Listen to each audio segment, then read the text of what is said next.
예, 오늘부터 우리 한 10주간에 걸쳐서 우리 합실에서 나온 저희들이 장년공과 교제 중심으로 우리 함께 도전을 받았으면 좋겠습니다.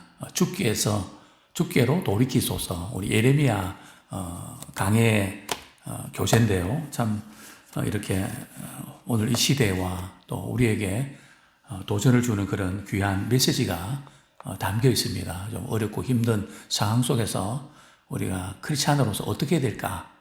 하나님께서 우리에게 지혜를 주시기를 소원합니다.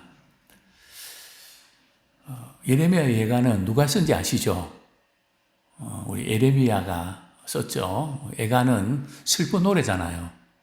예레미야 선지자의 탄식의 노래가 우리 책에 잘 이렇게 기록되어 있는데요. 예레미야 선지자는 바벨론의 침략으로 이스라엘이 폐허가 된 그런 모습들을 보고, 특별히 예루살렘이 무너지고 불타는 그런 모습을 보고 탄식하는 장면을 이렇게 노래로 지은 것을 보게 됩니다. 참 영광스럽던 예루살렘, 그러나 지금은 너무 초라하게 보이는 무너지고 말았던 그런 모습을 바라보면서 과거와 현재를 비교하면서 그들은 탄식할 수밖에 없었던 거죠. 그러나 이런 절망과 좌절과 비탄의 분위기지만은 그런 가운데 소망이 엿보이는 그런 책이기도 합니다. 왜 그럴까요? 문제는 우리가 어떤 개인이든 가정이든 교회든 국가든 문제가 있을 때는 그 문제의 그 원인을 잘 발견해야 되거든요. 왜 이런 일들이 생겼을까? 뭐 자책감에 빠지라는 게 아니고요. 항상 올바른 처방을 해야, 올바른 진단을 해야 올바른 처방을 할 수 있거든요. 오늘도 제가 이제 심혈관 쪽에 제가 벌써 한 5년 이상 지금 이제 약을 복용하고 있는데요. 오늘도 이제 피 검사 이렇게 아침 일찍 이렇게 삼성병원에 가서 하고, 그 다음에 운동 보아 검사 이렇게 러닝 보신 같은 데서 이제 속도를 빠르게 해서 막 뛰죠. 뛰고 이제 가슴에 이렇게 심장 박동을 아마 재는 뭘 따다닥 붙여놓고, 예, 그리고 이제 얼마만큼 뛸 수 있는가. 너무 힘들면 그만하세요 이렇게 이야기하라고 해서 이제 열심히 하다가 다리도 아프고 그래서 예, 그만하겠습니다 하고 이제 들어 누우면 이제 이렇게 호흡이 이렇게 빨라지면서 또 이제 호흡이 이제 정상적으로 오면서 이제 맥박 심장에 뛰는 수가 정상인가, 그렇게 해서 이제 의사 진단을 받으니까 피는 깨끗하네요. 그리고 이제 심장 모든 그 부분도 3단계인데 정상적으로 잘 지금 작동되고 있네요. 그래서 6개월마다 6개월에 약 한 번씩 짚고 그러면 되겠네요. 그런데 항상 이제 원인 분석을 잘해야 되거든요. 진단 잘해야 처방이 나오니까. 영적 문제도 마찬가지입니다.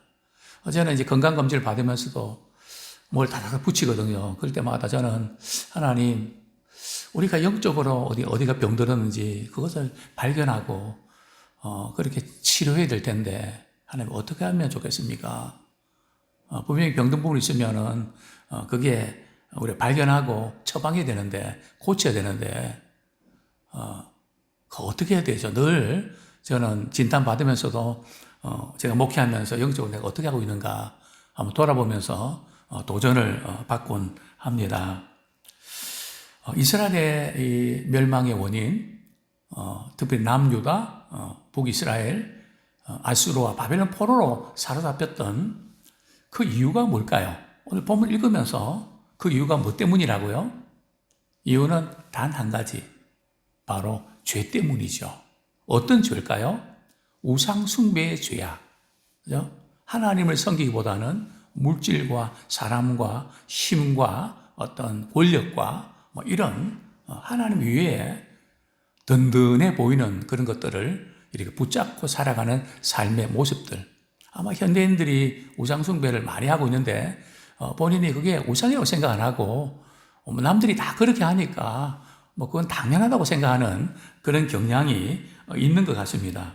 그래서 믿음의 사람들이 우리 하나님 기뻐하시지 않는 우상숭배 죄악에 빠져 있으면 우리 하나님이 그냥 두실까요? 절대로 그냥 두지 아니하시죠. 우리 미워해서 절대 그냥 안 두시는 게 아니라 그만큼 사랑하기 때문이죠. 그죠? 그래서 사랑하면 우리 하나님이 징계를 하십니다. 그죠? 그래서 사실은 우리가 하나님께 징계받는 것은 말이죠. 하나님 우리를 사랑하시지 않아서 징계받는 게 아니고요. 하나님이 계시지 않아서 징계받는 것이 아니고 하나님이 계시기 때문에 징계받는 겁니다. 하나님이 사랑하시기 때문에 징계를 받는 거거든요. 그래서 우리가 징계를 받을 때는 희망이 있다는 이유는 다른 게 아니고요. 우리 하나님이 징계하시면 반드시 뭐가 있다고요? 회복이 있다는 거죠. 그죠? 하나님이 징계하실 때는 그냥 한번 맞아봐라, 골탕 좀 먹어봐라, 그게 아니고요. 항상 하나님의 그 목적은 바른 길로 돌아서게 하시기 위함이고 우리를 회복시키기 위함이죠. 그죠? 그렇기 때문에 예레미야 예가에 참 분위기는 슬픈 분위기지만은 그러나 그 가운데서도 희망이 있는 것은 우리 하나님을 향하면 그분께 돌이키면 그분이 회복시켜 주신다는 것이 예레미야 예가의 가장 중요한 메시지의 포인트입니다. 한 세 가지로 좀 말씀을 드리고 싶은데요. 첫 번째는 전에는 공주, 이제는 과부. 그죠? 전에는 공주처럼 잘 나가고 대접받고 사랑도 많이 받고 정말 그랬는데 이제는 과부처럼 외롭고 힘든 어떻게 살아야 될지 막막한 그런 인생이 되고 그런 나라가 됐다는 거죠. 우리가 잘 아는 대로 예레미야 예가는 말이 주전 586년경 바벨론의 느부갓네살 왕이 말이죠. 남유다를 전적으로 이렇게 정면적으로 이제 공격을 하죠. 이렇게 왕이 정군을 거느리고 말이죠. 예루살렘을 공격을 합니다. 1년 반 동안 예루살렘 성을 포위를 하고요. 성을 이제 포위를 하다 보니까 이제 이 전쟁이 길어지면 제일 큰 문제가 뭘까요?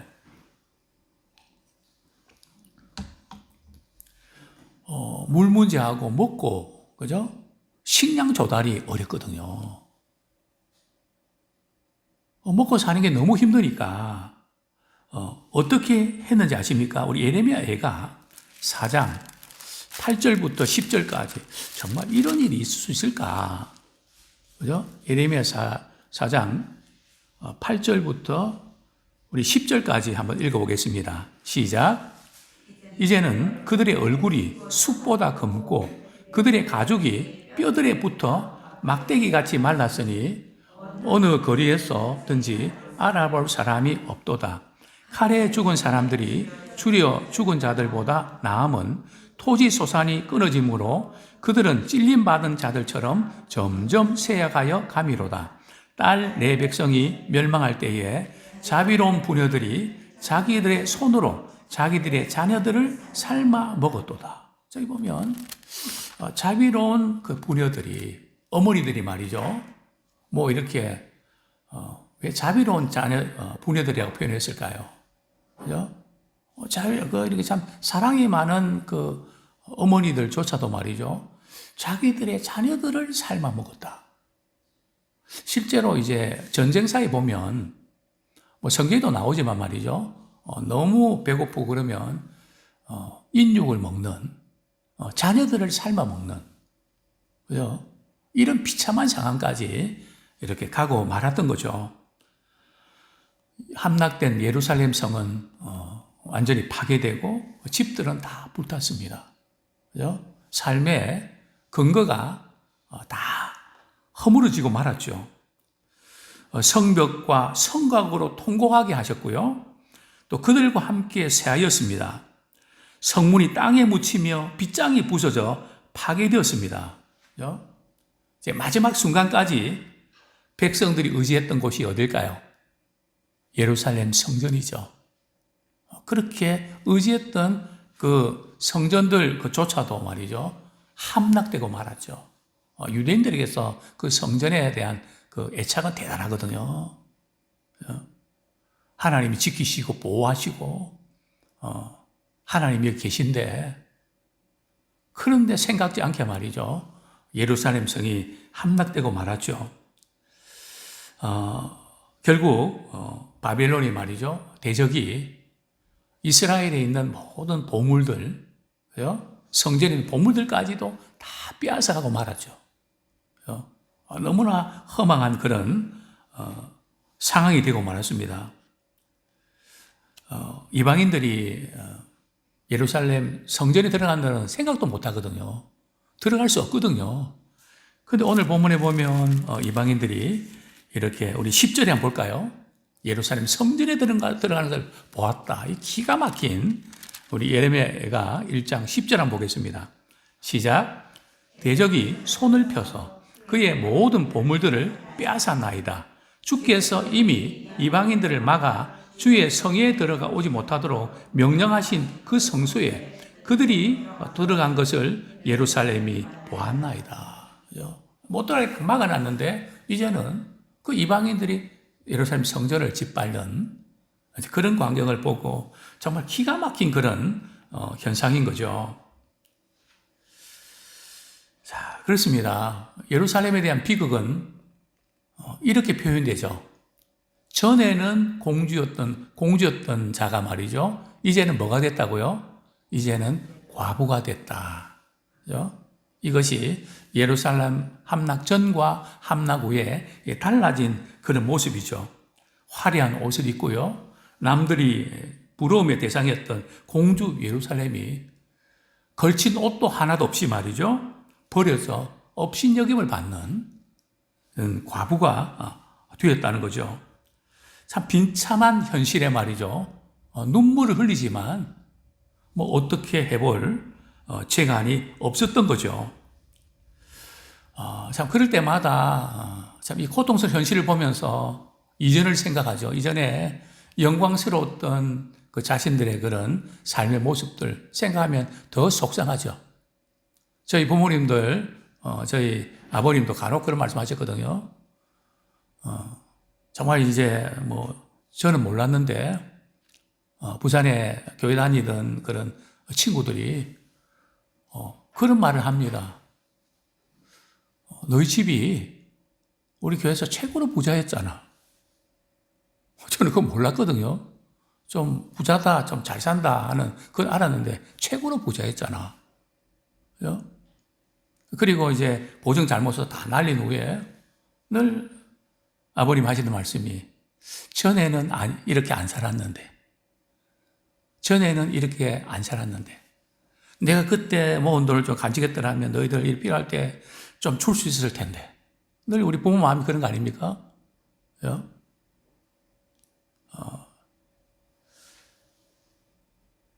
유다의 참 신앙이 좋은 분들, 지금의 기막힌 현실과 과거의 영광스러운 그런 모습 비교하면서 참 마음이 아팠던 거죠.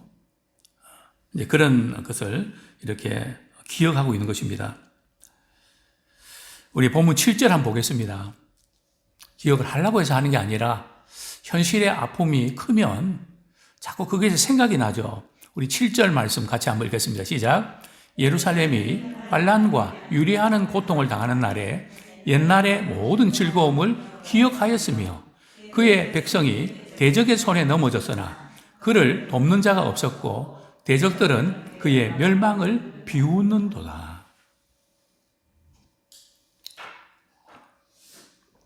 전에는 잘 나갔는데 지금은 초라하고 멸시받는 자신의 신세를 이제 한탄하는 것을 우리가 보게 되죠. 그렇습니다. 이제 그러고 보니까 그동안 이렇게 잘 지냈던 거, 평안했던 거, 별일 없었던 거, 그 모든 것이 당연한 것이 아니고 하나님의 은혜였다는 것을 깨닫게 되는 거죠. 그 모든 것들이 참 어떻게 보면 당연한 건데 현실이 어려움을 겪다 보니까 저는 병원에서 이렇게 치료받는 분들이 그런 걸 많이 봅니다. 우리 중환자실에서 의식이 없는 그런 부모님을 바라보는 우리 자녀들은 우리 부모님이 의식만 있으면 얼마나 좋을까. 옆에 있는 그런 환자가 말이죠. 식사하는 모습을 보면 너무 부럽죠. 그건 참 일반적인 건데, 그래서 손만 좀 들 수 있고, 또 걸을 수 있고, 제가 이전에 우리 박우성 목사님, 이제 지방 내려가시기 전에 식사를 이렇게 좀 대접을 제가 해드리고 싶었는데 해주신다고 하면서 차를 제가 몰고 가는데 그 대치동에 이제 그 식당을 이제 갔습니다. 보면서 목사님, 차 걸어 다니는 저분들 한 번만 봐도 너무 귀하고 너무 감사합니다. 그게 보통 일이 아니고 참 엄청난 일입니다. 걸어 다니기만 하는 그 모습만 봐도 그 보통 일이 아닙니다. 참 그 여러 가지 어려운 상황 속에서 우리가 하나님의 은혜가 당연했던 것이 은혜로 깨달아지는 것을 우리는 보게 됩니다. 그렇습니다. 우리가 누리고 있는 하나님 은혜와 특권이 얼마나 큰지. 그죠? 제가 오늘 이제 우리 입관 예식을 드리면 저도 한 30년 했잖아요. 제가 입관 예식을 드리면 그 가정의 분위기를 웬만큼 알겠더라고요. 입관 분위기 나타납니다. 이제 어머님의 이렇게 얼굴만 이렇게 가리고 이제 자녀들이 둘러가면서 이제 그 얼굴을 이렇게 보게 하죠.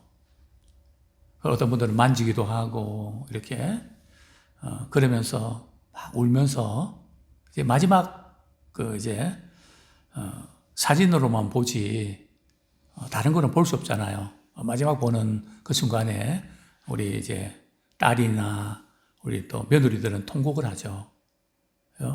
그 울 때 그 분위기를 보면 압니다.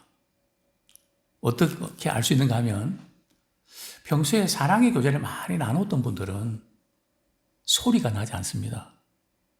눈물만 훔치죠. 그러나 이렇게 해야 되는데 하지 못한 것들이 많은 분들은 통곡을 합니다. 그런데 이렇게 입관하는 담당하는 분이 그런 이야기 하거든요. 조금 슬프고 힘든 이야기는 하지 마시고 감사합니다, 사랑합니다. 이런 이야기만 하십시오. 사실은 우리가 이렇게 숨이 끊어져도 한 3일 동안은 듣거든요. 입관할 때는 듣습니다. 다 듣고 계시거든요. 그래서 정말 우리가 살아가면서 누렸던, 우리 가정생활 하면서 누렸던 그 모든 그 부분들이 얼마나 사랑을 나누고 베풀고 섬기고 이것이 얼마나 중요한지 저는 이렇게 장례식 할 때마다 느낍니다. 우리가 살아있을 때 서로 사랑하고 아끼고 아까 우리 권사님도 그러시더라고요. 아이스크림도 사주고 맛있는 거 챙겨주고 참 그게 얼마나 중요한지 어떻게 보면 별거 아닌 것 같아도 참 그런 것이 은혜임을 우리가 깨닫게 됩니다. 이제 모든 것이 다 밑바닥에 떨어지고 나서야 그게 얼마나 중요한 건지를 깨닫게 되죠. 그럼에도 불구하고 우리는 고난 자체가 고통스럽지만 분명한 것은 고난이 우리에게 뭐라고요? 유익임에 틀림없습니다. 우리 시편 119편 71절 우리 앞쪽입니다. 시편 119편 71절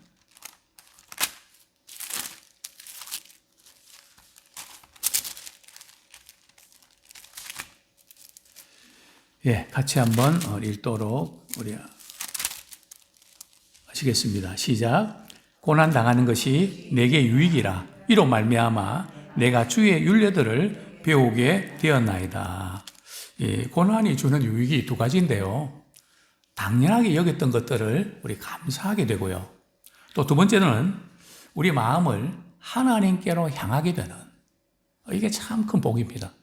고난을 통해서 다른 데 마음이 빼앗겨졌는데 고난을 통해서 하나님을 향하는, 하나님을 가까이 하는 그런 복을 누리게 되죠. 자, 두 번째로 왜 이렇게 전에는 공주였는데 이제는 과부가 되었을까요? 두 번째는 뭐 때문에 망했다고요? 죄 때문에 망했습니다. 예루살렘이 이렇게 비참하게 된 이유, 나라 잃고 성전이 함락되고 모든 삶의 기반이 다 무너져 내렸던, 그 이유는 단 한 가지, 죄 때문에. 무슨 죄요?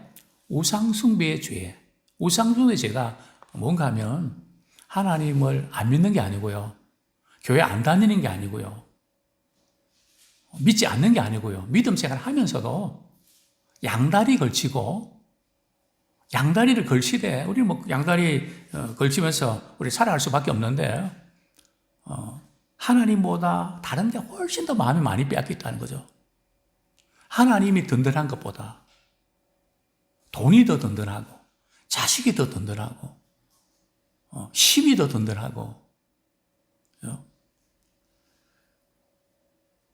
정말 우리는 돈이 없을 때는 불안해하고 좀 쩔쩔매지만, 하나님이 없을 때 정말 그러니, 내 없이는 너가 그냥 잘 지내고, 근데 돈 없이는 그렇게 쩔쩔매고 걱정하고 염려하니? 한 번씩 대묻곤 합니다. 그렇습니다.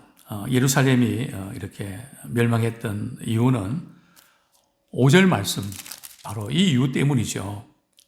같이 읽겠습니다. 시작. 그의 대적들이 머리가 되고 그의 원수들이 형통함은 그의 죄가 많음으로 여호와께서 그를 공고하게 하셨습니다. 어린 자녀들이 대적에게 사로잡혔도다. 그죠?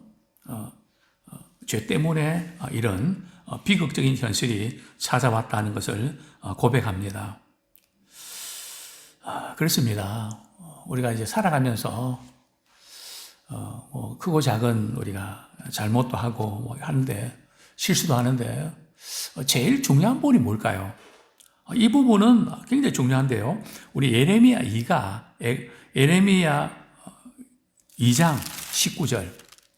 예레미야 2장 19절. 이 부분은 가장 심각한 그런 악인데요. 우리 2장 19절. 13절 먼저 보겠습니다. 2장 13절.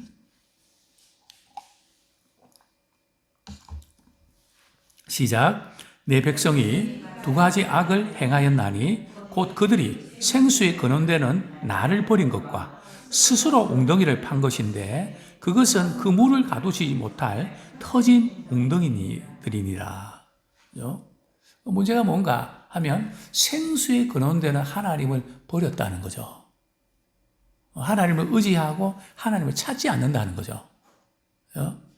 우리 하나님께서는 그 모습들 보고 나를 버렸다, 이렇게 표현하고 계시고요. 생수에 근원되는 것들은 하나님을 찾지 않고 스스로 웅덩이를 파서 말이죠, 자기 힘으로 자기 능력으로 뭔가 애를 쓰고 발버둥을 치는, 물론 우리 스스로의 노력을 하지 말라는 게 아닙니다. 은혜를 힘입어서 그렇게 해야죠. 최선 다해야죠. 그건 하나님의 은혜 없이 내 힘으로 막 어떻게 다 확보해 보려고 몸부림쳐봐도 안 되는. 그죠? 그래서 나중에 정부여 의접 손들고 나옵니다. 진작 손들고 나오면 빠를 텐데 너무 많은 시간을 끌게 되죠. 자, 우리 19절 말씀, 바로 이 부분이 그 악과 연결되죠. 같이 읽겠습니다. 시작. 내 악이 너를 징계하겠고 내 반역이 너를 책망할 것이라. 그런즉 내 하나님 여호와를 버림과 내 속에 나를 경외함이 없는 것이 악이요 고통인 줄 알라. 주 만군의 여호와의 말씀이니라. 그죠? 하나님을 경외한다는 것은 말이죠, 하나님이 말씀하시는 것에 가장 우선순위를 둔다는 거죠. 사람이 무슨 말을 하는 것보다 그죠? 우리 하나님께서 뭘 기뻐하시지? 때로는 인간적인 어떤 정이 있지 않습니까? 뭐 그런 어떤 부분까지도 때로는 극복해야 될 때가 있죠. 그래서 하나님이 이것을 더 원하신다면 항상 하나님의 오다에 먼저 귀를 기울이는, 하나님이 기뻐하시는 것에 먼저 귀를 기울이는 그런 것이 바로 하나님을 경외하는 것이죠. 그렇습니다. 우리 바른 진단에서 바른 처방이 나온다고 말씀을 드렸는데요. 우리의 죄 문제를 우리가 어떤 부분에서 꼬였나 그걸 바로 찾아서 그걸 회개하고 돌이키면 빨리 그 문제를 해결할 수 있죠. 비관한 그 예가 말이죠. 이스라엘 백성들이 좀 원망하고 불평을 자주 했는데요. 그것 때문에 불금에 물려서 뭐 신음하면서 죽어가고 있죠. 그때 하나님께서 모세를 통해서 말이죠. 뭐라고 지시합니까? 노뱀을 만들어서 그것을 바라보라고 그렇게 지시를 하죠. 그런데 지금 불뱀에 물렸던 사람들이 말이죠. 지금 노뱀에 물려서 지금 죽을 판인데 노뱀을 만들어서 이렇게 보라 그러니까 그게 쉬운 일일까요? 어려운 일일까요? 그것 때문에 내가 당했으면 그 보기도 싫어하고 생각한 것도 싫어하거든요. 그것을 이렇게 바라보라. 물론 예수님께서는 바로 이제 그것이 십자가 사건으로 연결시키지만 이스라엘 백성들이 지금 불뱀에 물렸는데 노뱀을 바라본다는 그 의미는 뭘까요? 그 의미는 바로 자신의 아픔과 고통과 문제에 빠지지 말고 하나님을 바라보라는 거죠. 문제 있을 때 대부분은 자기 학대와 자기 비하와 또 누구 때문에 이렇게 됐다. 그래서 막 휘둘리거든요. 뭐 그것도 틀린 건 아니죠, 진단이. 그러나 그것을 통해서 우리는 누구를 바라봐야 된다고요? 우리 하나님을 바라보는 기회로 삼으면 거기에 해답이 있다는 거죠. 왜냐하면 징계하시는 분이 하나님이시기 때문에 하나님을 바라보면 하나님 제가 잘못했어요. 앞으로 잘할게요. 그러면 하나님께서 이제 오케이 하고 해결해 주신다는 거죠. 이 부분이 대단히 중요합니다. 자, 세 번째로 하나님이 다스리십니다. 자, 에레미야 예가가 총 몇 장으로 되어 있죠? 5장으로 지금 4장으로 그죠? 5장이죠. 예, 그렇습니다. 5장으로 되어 있는데 그 예레미야 예가에 말이죠. 바벨론이라는 단어가 나오나요? 바벨론 단어가 안 나옵니다. 그건 무슨 의미일까요? 하나님이 바벨론에 도구를 쓰지만 그 도구에 불과한 거죠. 그 배후에서 역사하시면 누구시라고요? 하나님이 통치하시고 다스리신다는 거죠. 근데 우리는 자꾸 도구에 마음이 빼앗깁니다. 누가 이렇게 뭐 은사가 나타나고 또 누가 이렇게 뭐 어떻게 역사가 나타나고 그러면 말로는 우리가 하나님 하셨다 하지만 자꾸 우리는 도구에 마음 빼앗긴다는 거죠. 도구를 쓰시는 하나님께 마음을 써야 되는데 그렇지 못한 경우들을 우리가 보게 되죠. 그렇습니다. 이전에도 하나님께서 이스라엘을 멸망시킬 때 또 주변 아수르, 블레셋, 암몬, 미디안 이런 여러 나라들을 도구로 쓰셨죠. 그런데 이스라엘 백성들이 자신의 죄를 깨닫고 돌이키면 하나님께서 그 도구를 말이죠 때리시는. 근데 성경에 보면 참 놀라운 것은 말이죠.